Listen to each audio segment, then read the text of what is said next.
I'm Jerry Greiner. I'm now the president of the Northwestern Water and Sewer District. We have 75 employees. We have about $225 million in assets, so we've grown quite a bit since I've been in almost 28 years.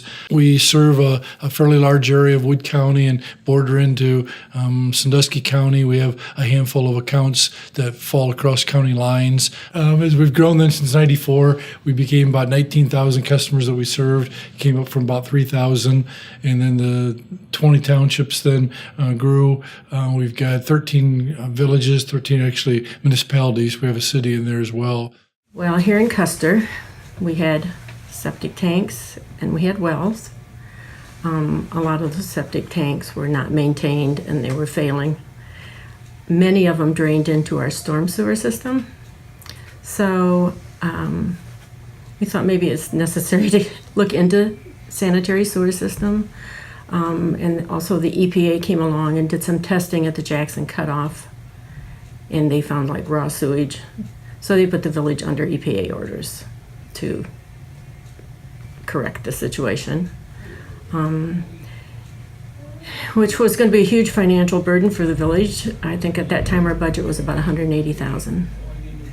So we partnered with the Water Sewer District and hired a design firm. And they kind of guided us through the whole process, how to apply for the grants, what grants we needed to get. They designed the project. Very helpful, explained everything as it went. We had everybody involved in that one. We were in Wood County for the Village of Rising Sun. We were going to be in our own township because they had a health department order for their area. We had EPA orders against Rising Sun.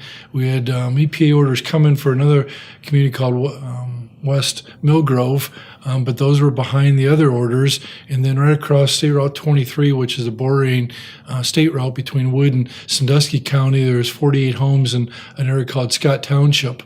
So, you know, the septic tanks and the sewage didn't know, what county it was in when it was flowing into the ditches. So we were able to go to the Sandusky County Commissioners, talk to Scott Township trustees, convince them that this was a project that would work for them. Meanwhile, I was able to convince USD to give us additional funding. We expanded the income survey area, so it qualified well enough. So we were able to serve 4 political subdivisions: West Millgrove, Rising Sun, Wood County's local township, as well as Scott Township and Sandusky County. So it ended up being about 500 users, reasonable size, one small plant. Our guys visit it daily. But again, all those communities combined probably have no full-time employees, part-time police, part-time everything. So it was one of the projects that came together nice.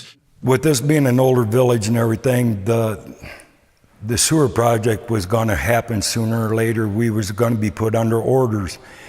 The money challenge was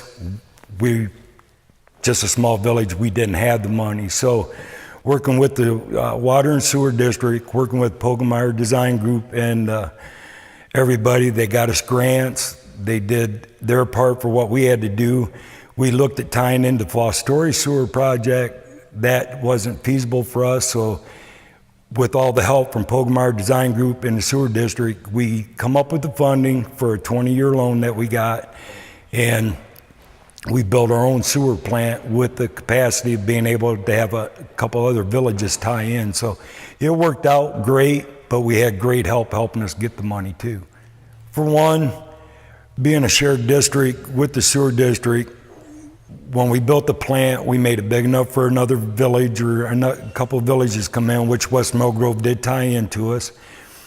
The Sewer District took care of all the billing for us. We didn't have to put any billing services in, anything like that for our clerk to have to do anything extra, which that's a relief for us because if somebody don't pay their bills, the Sewer District knows how to do all the taxation and everything to get that done. That relieved us with a lot. That helped us. It helped keep the monthly cost down for our residents because we could spread the debt service over more households, so that kept their bill affordable.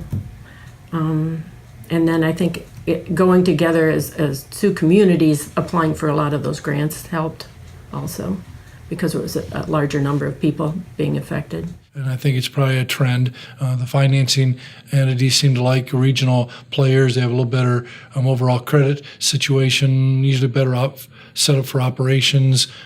Just the fact that we have full-time employees and emails and phone numbers that are staffed during an 8 to 4, 8 to 5 workday. All those little things, I think that just seems to help. The projects seem to help the funding agencies look to them and hopefully work well and cooperatively get funded.